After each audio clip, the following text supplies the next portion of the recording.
Hi everyone, Professor King here.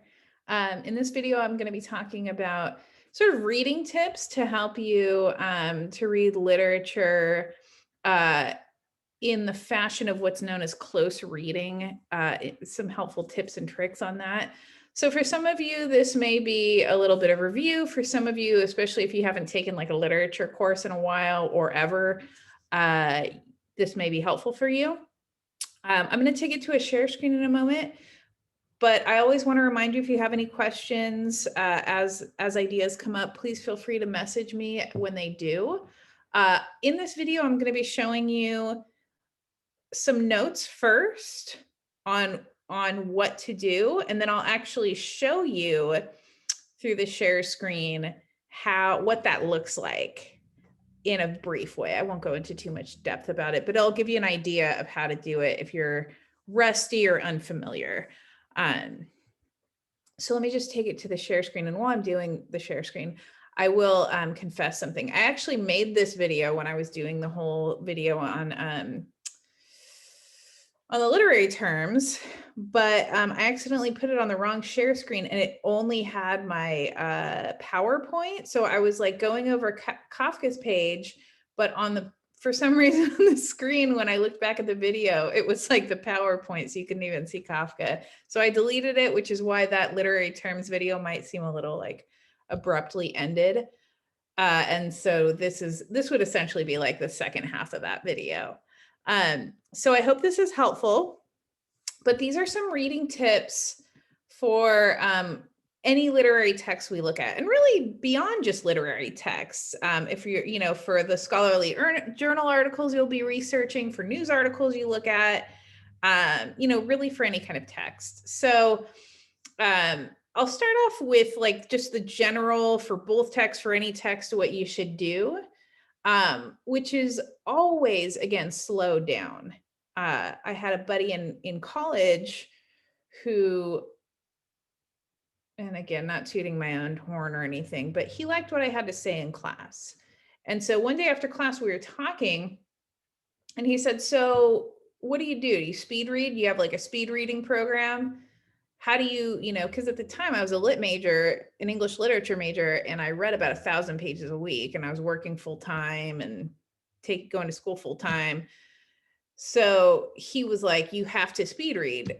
How do you do it? And I said, I don't. I actually read really slowly because I want to make sure that I am getting the deeper message of what I'm reading. So I actually take my time, which, meant things like less sleep and less of a social life, but whatever, it's college. That's how the cookie crumbles.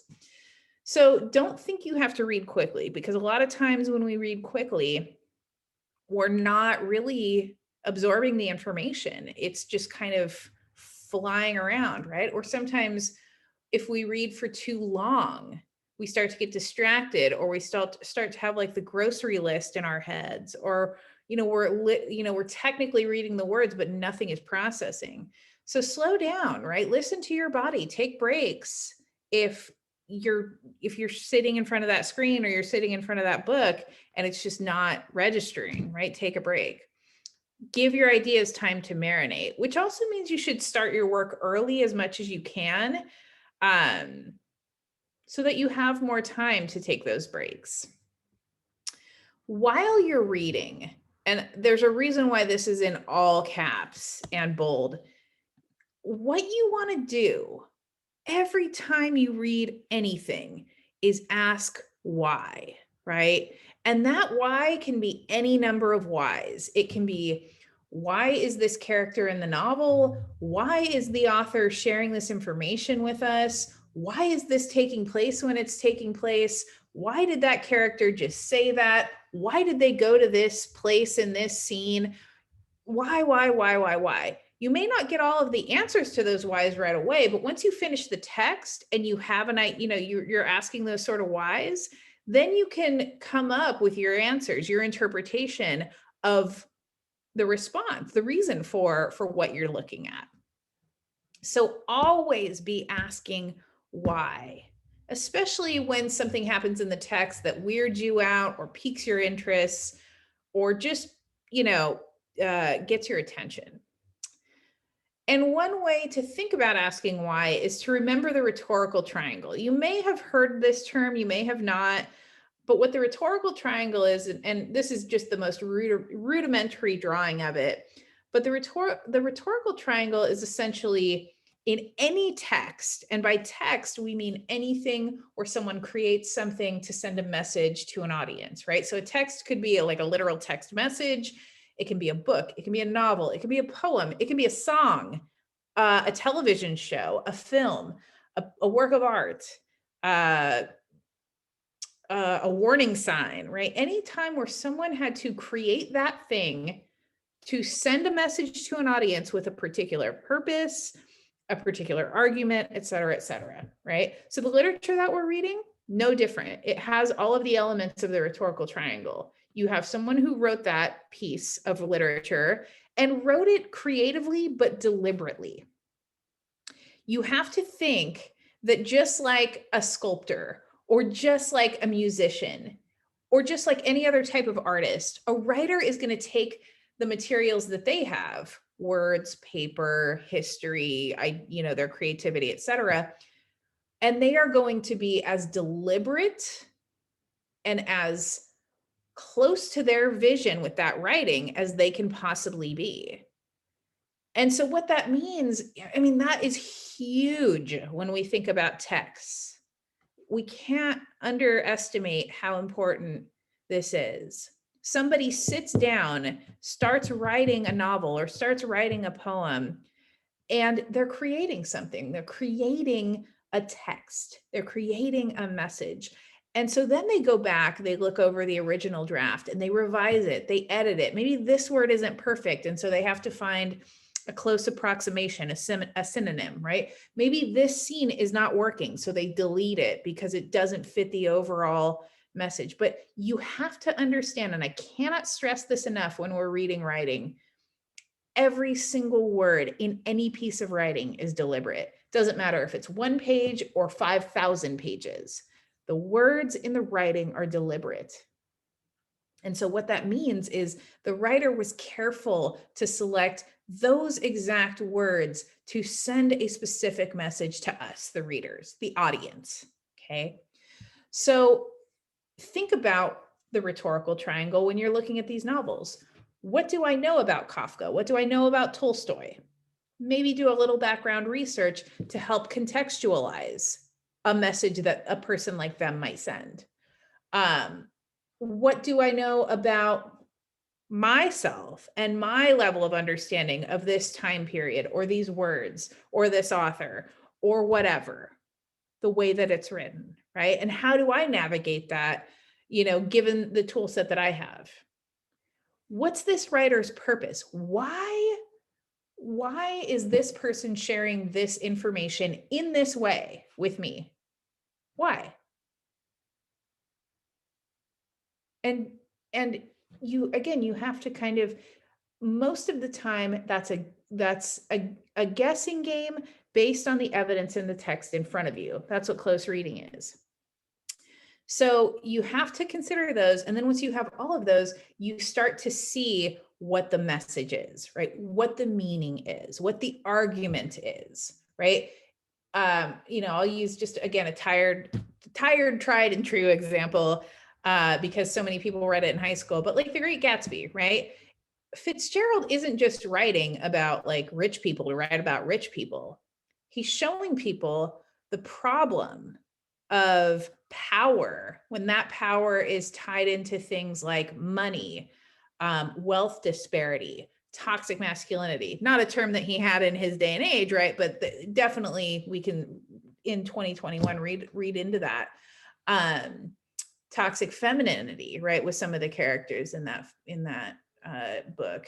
He's talking about, even biographically, he's talking about his own life, right? Like he was the guy who was in love with the unattainable woman who always went for like the rich jock.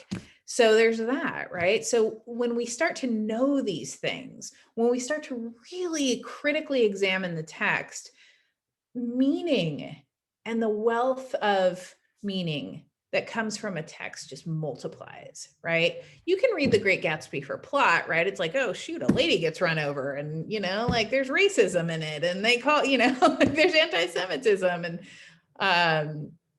all sorts of stuff. But to look at those deeper meanings makes text like that, or any text, right, have so many more dimensions. It's like, 4 dimensions versus 1. So that's why we have to do that while we're reading. Think about the genre, because we all express ourselves in different ways. And these writers are expressing themselves, their craft, the message they want to send to their audience in a creative, fictionalized way, which means, Tolstoy's not going to come out and say like, greed is bad, right? Like that would be boring, and it wouldn't be true to who he is as a writer.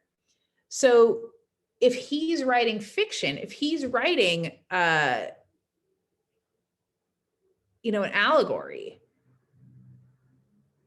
why is he writing that in that mode as opposed to like a newspaper article or a song, right? Like why is this text written in this way? What effect does that have on us? How does it affect the meaning of the text?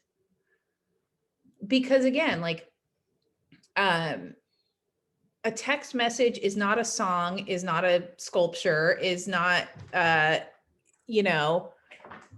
video game. These are all different types of texts, and the people who create these texts do so because they want to send a message in that way, and that changes the message, right?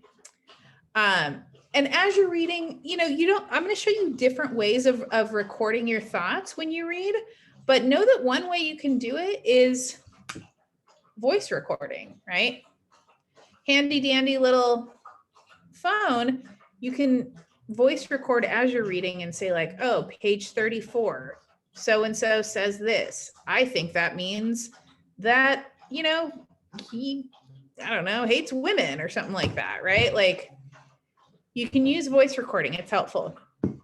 Or voice recording is also helpful, for some of us who think about this stuff in our everyday lives when we're away from the text, right? Sometimes I go on walks and I'm like, oh my gosh, that scene in that film or that scene in that novel, he's talking about this, right? And so then I pull my phone, I go, it's blah, blah, blah, and then I could potentially write like a scholarly article about it, right?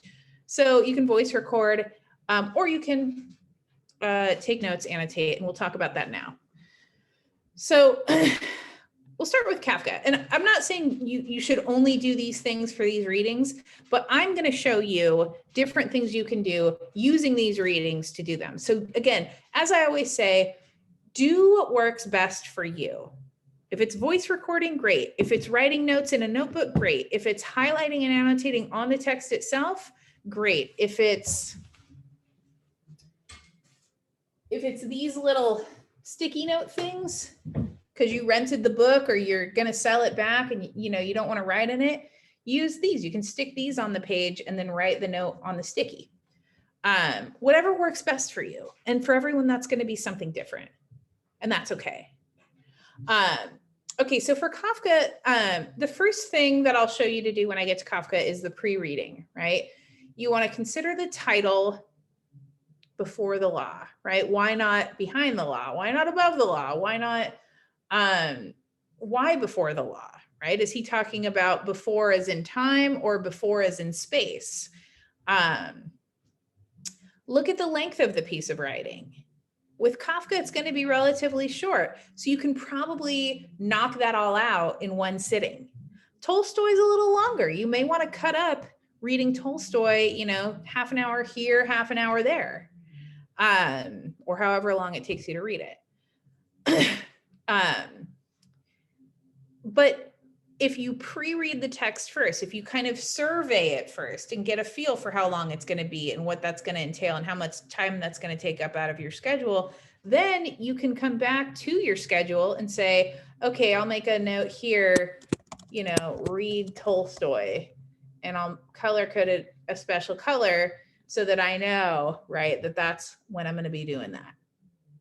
Whatever works best for you. But again, as much as you can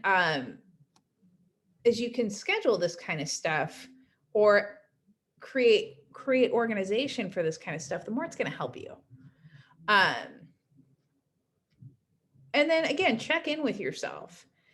If start early, and so if on Monday night, right when I post the stuff, you're like, I'm tired, I don't feel like it, then set some time aside on Tuesday, right? And then set some time aside on Wednesday, put it in your calendar. If Monday I post it and you're like, I am raring to go, I'm ready to read something, read it then, right? But it's all about checking in with yourself to see how much, how to, and I hate this word, but I'm going to use it, how to optimize the work that you do, right? For yourself, because I'm sure you would rather read, most of you, I'm sure you would rather read Tolstoy once or twice and have it take an hour than try to read Tolstoy when you're really tired and just keep putting it down 4 nights in a row. And then you wasted like 3 hours, because you weren't really like awake for it. So check in with yourself. For Kafka, I'll show you how to take notes on a separate sheet because Kafka is from a URL. It's from an internet page. So you may not always be able to take notes on the text itself. If that's the case, pull up a separate document like this Word document here. And then highlight and annotate. Usually what I do is like I put, Kafka before the law, and then I start listing like page 1, paragraph, whatever, blah, blah, and then I put the quote in that I want to remember. And then maybe even after the quote, I'll put a little like intellectual response, emotional response of like, hey, that makes me think of this, right? And I keep doing that until I get to the end. And you don't have to write the whole quote. You can just kind of write the beginning of the quote and where it is, so that way, if you write on it, or if you're going to discuss it, you have the evidence there. And it's just a matter of cutting and pasting from the document. Also, Kafka is Czech Republic, late 19th century. Tolstoy is Russia, late 19th century. No, Kafka might be early 20th century. Yeah. So there's going to be things they're talking about. Like Tolstoy talks about the Bakshirs, that most of us are like, what's a Bakshir? I don't know what a Bakshir is, right? I don't know where the Volga is. Like, some of this will require us, when we encounter those words or those phrases, to say, okay, let me make note of this so I can come back to it. But I'm going to read the rest of this paragraph. Then I go back to that word, Volga, and then I do like a quick Google search of like, where's the Volga? What does the Volga look like? What's a Bakshir? When did they exist? What was their thing? So that when I go back and then reread it in context, I know what the heck, I can visualize it in my head. All right. And then Tolstoy, right? You're going to do a lot of the same stuff, but Tolstoy's on a PDF. So you can actually like highlight and annotate if you would like to. So you want to do the pre-reading, right? Look at the title, look at the length, check in with yourself, just like you did with Kafka. You still want to box unfamiliar words, define and reread them in context. You have to do that with everything, right? These first two, you have to do with everything, and the stuff on the top, right? In a way that works best for you. And then because Tolstoy is on a PDF, I'll show you how, if you have a document that allows you to highlight and annotate, what that might look like, okay, as you're going through the text. And finally, I want to say that when you this is all preparing you for writing about these texts, right? Yes, we're reading for the enjoyment of reading and for the advancement of critical thought and all that great stuff. But ultimately, you're going to have to write on these, whether it's in a discussion board, a formal writing assignment, or both, right? And so the things I want to tell you about writing, because so many people say like, I'm a bad writer. Join the club. We're all bad writers. Like if you've been in my class before, I'm sorry, you've probably heard this example a million times, but the example I always use is Ernest Hemingway's A Clean, Well-Lighted Place. Now, for those of you who haven't read A Clean, Well-Lighted Place, the short story is about 2.5 pages of very terse dialogue, not a lot of writing. Okay. Maybe it's about 700 words in total, maybe. That's not a lot. And Ernest Hemingway is considered one of the greatest writers of the 20th century. However you feel about him, you're entitled to that opinion. But, he had some bona fides behind him. So Hemingway, being this, talented writer, writes this 2.5 page, mostly short dialogue, short story. Guess how many times he revises it? If you guessed 22 before it hit publication, you would be correct.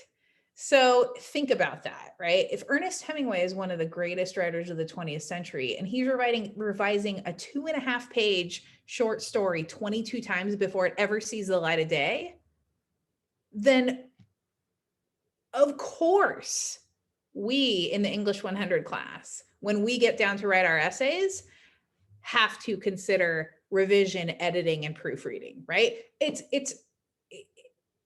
inevitable. Of course it has to happen. But what that story should also tell you is that it's going to be crappy the first time. It's not going to, the first draft and the final draft, if you're really good at editing and revising and really thinking critically about your own writing, they shouldn't be very similar. You're going to do a lot of cleaning up, a lot of taking out, a lot of adding, a lot of, research and all those things as you go. But it doesn't have to be perfect until you hand in that final draft. That's what's great. You can have a whole jumbly cloud of ideas. And as long as, it's not being graded, you got time to revise it, to edit it, to proofread, to get second, third, fourth pairs of eyes on it, to go to the writing center and have a tutor look at it, to visit me during office hours and talk to me like, what about this idea, right? You have that time. So again, start early and let it be ugly for a while, because you got time if you start early. Focus while you're in the process of writing. Focus less on perfection and more on creativity. Get weird. Try to surprise me with your weird ideas about Kafka, right? I love reading that stuff. Do you think I want to read somebody who's just cutting and pasting from a summary website? No, think of how many times I've already read that, right? Like, try to get weird. And then at the end, when you've gone full bananas and explored all these ideas and maybe done a little bit of revising as you go, but at the end, you want to really clean it up. Because we're always going to be critical of our writing. The thing I didn't tell you about Clean, Well-Edited Place and the 22 revisions was, guess what happened after he published it? He was like, I wish I could have kept revising it. Like, he wasn't happy with it. And he's Ernest Hemingway, right? So, and that's very typical of writers. I'm not Hemingway, like not nowhere near that, but I've been published before, and every single thing I have published makes me want to cringe, right? And I worked hard on them, and they're decent pieces of writing, but that's just the nature of writing, right? It's like, now it's out in the world and other people can look at it and judge it.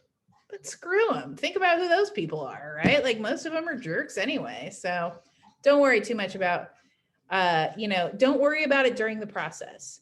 Do the revising and stuff at the end, and have people look at it and give you feedback to help you.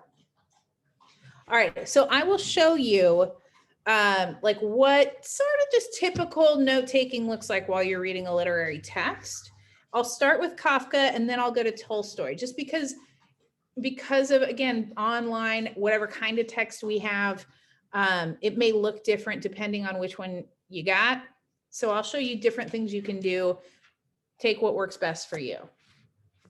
All right, Kafka, where are you? There you are. Okay. So this is Kafka's Before the Law. It's an online reading. So I can't highlight it and I can't write notes in the margin. Some of you maybe can with whatever type of like computer or phone you have. Some of you may be able to do like some sort of like highlighting in here. And if you can, great. Me, I can't. So I'll find an alternative. So let's start first things first. Again, before the law, Franz Kafka. Maybe I want to do a little bit of pre-research on who Kafka was. What do I want to know about him? Maybe a little biographical info, right? And then I want to look at how long this thing is. That's, it's a big chunk, right? One big paragraph, which tells me something about the way Kafka thinks, right? Only 2 pages. Oh, and the second page is like almost nothing, right? So that's good. So I go back to page 1. I've considered the title. I know a little bit about Kafka. I've seen how long it's going to be. So mentally, I've prepared myself for this reading, right? And so I start reading, right? Before the law sits a gatekeeper, yada, yada, yada, yada, yada, yada, yada, yada, yada, right? Maybe I get to a phrase like thin black Tartar's beard, large pointed nose, long, thin black Tartar's beard. Okay, well, I know what black is and I know what a beard is. But maybe I'm like, what's a Tartar, right? So in my notes, I would put page 1, paragraph 1. First, I do Kafka. See what I mean about not being perfect as you go? Kafka before the law. Page 1, paragraph 1. Tartar. Okay. Go back to Kafka. Let's say, and again, I can't highlight or annotate as I'm going, so I'm putting it on a separate piece of paper, right? Or on a separate document, right? Many attempts. Where's the gatekeeper out with his requests? This sentence piques my interest, right? The gatekeeper often interrogates him briefly, questioning him, yada, yada, yada, right? But they are indifferent questions, the kind great men put. And at the end, he always tells him once more that he cannot let him inside yet. Do you ever do that thing where you hear a song lyric and you're like, that's cool, or that's weird? I got to remember that and figure out what's going on there. Reading is the same way, right? If it's weird or it just sort of sticks out to you, then when you go back to your note taking, right? Same thing. And if you can cut and paste it from the site, that's awesome, right? If you can't, then I would say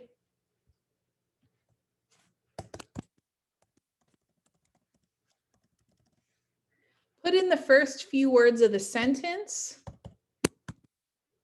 so that you know where to find it. Okay, whichever one works best for you. And then keep doing this as you read.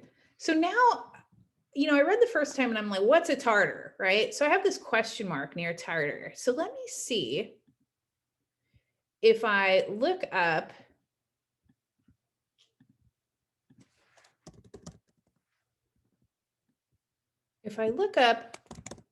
Tartar, right? Let's see. Deposit on the teeth. Well, it's not that because it says he has like a beard, right? So it's a person. Okay, not that. Let me see more translations, more definitions. A member of the combined forces of Central Asian peoples, including Mongols and Turks, who under the leadership of Genghis Khan conquered much of Asia and Eastern Europe in the early 13th century, and under Tamerlane established an empire with its capital at Samarkand. All right. And then even tells us like what it means, right? From Tartarus, alteration, right? Very cool stuff. So let me see in images, that's all teeth, right? So what if I put like Tartar Genghis Khan, because that's what's mentioned. All right, then we get sort of images of what the Tartars looked like. Okay, and now when I go back to this reading, it'll tell, then it says like, oh, okay, well, maybe it has something to do with the fact that he's like militaristic, right? Maybe it's something kind of like quasi-racist, and maybe Kafka didn't like Asians. I don't know, right? But I'm going to think about that because it stuck out to me, right? And so you keep doing that until you get to the end of the reading for everything that either you have a question about that sticks out to you, that you want to remember for discussion, et cetera, et cetera. And again, all of the words on there, deliberate, right? The authors put them in for a specific purpose. It's your job as the reader to figure out what that was. Okay, so now let's go to Tolstoy. Tolstoy is going to be easier because, again, this is something that either like a print document or something like a PDF where we can actually highlight and take notes, right? So how much land does a man need? I do a little pre-reading. I see that it's 15 pages, right? At the top of the PDF document, it says it's 15 pages. So maybe I read this in 2 sittings. Maybe I start reading, I get a little tired, I go to banana, I watch some garbage reality TV, and I come back to it. All right, so let's say like peaked. I don't know what that means. Sorry, I gotta move. There you go. So I highlight it. And then here, maybe I make a little note. I think I can make a note.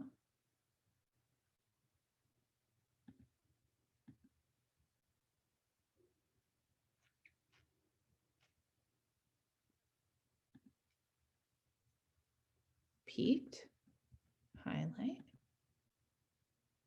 Okay, and then, oh, and there, I click this little button with the pen on it, and then I click the little note one. I always forget which, oh, there's the note one. And then I'll leave a note for myself, like define peaked, right? And then I close it and I kind of put it next to there, right? Okay. And I'm going and I'm reading and I'm reading. Pahom. That's not a name I normally come into contact with. Maybe I want to find out what the name. What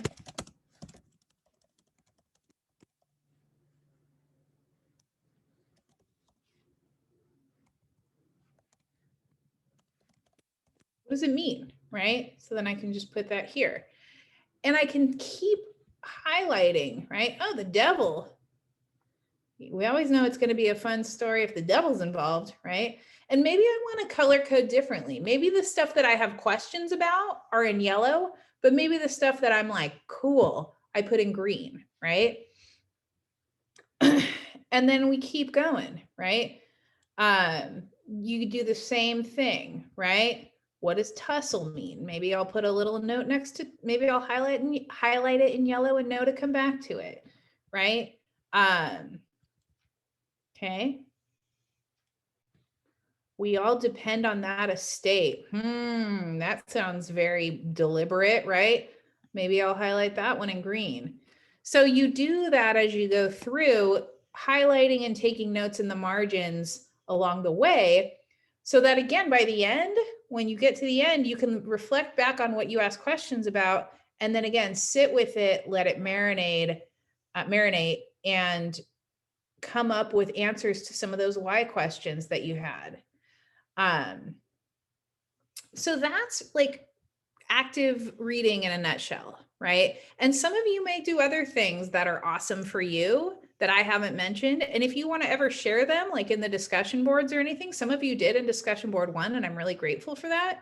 Please feel free to, because anything that's going to help your peers is welcome.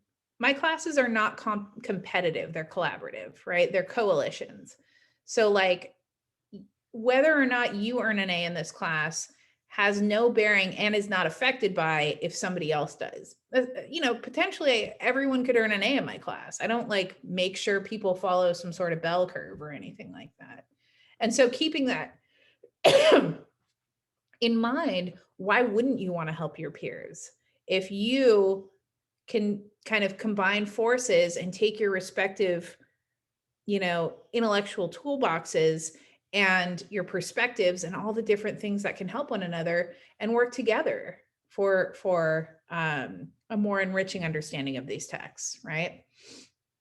So I hope that helped. Again, if you have any questions, please feel free to email, Instagram, even Pronto, message, however you want to get a hold of me. I'm around. I hope you have a great night and rest of your day, and I'll see you all in cyberspace.